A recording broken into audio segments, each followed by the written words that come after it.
മഠത്തിൽ വരവ് പഞ്ചവാദ്യത്തിൽ നിന്നും 12 മണി കഴിഞ്ഞാൽ ഈ ജനത്തിൻ്റെ വലിയൊരു പഞ്ചവാദ്യാസ്വാദകർ കഴിഞ്ഞ് ബാക്കിയൊരു ജനം, ഈ ലോകത്തിൻ്റെ ഏറ്റവും ദൃശ്യമനോഹരമായ കാഴ്ച ഈ പാറമേക്കാവിൻ്റെ പടിഞ്ഞാറെ നടയിൽ, അതായത് എക്സിബിഷനടുത്തുള്ള പാറമേക്കാവ് ക്ഷേത്രത്തിന് മുമ്പിൽ ഈ ജനം മുഴുവൻ കാത്തു നിൽക്കുകയാണ്.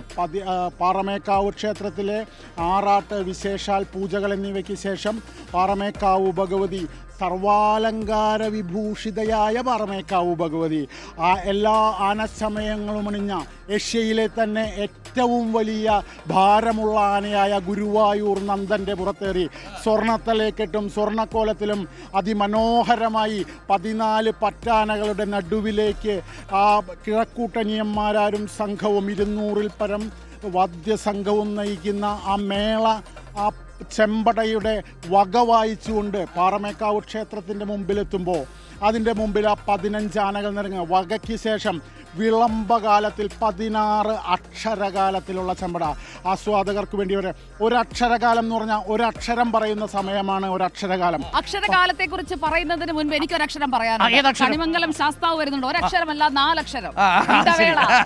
അത് ഏതക്ഷരം ഞാൻ ആലോചിക്കായിരുന്നു.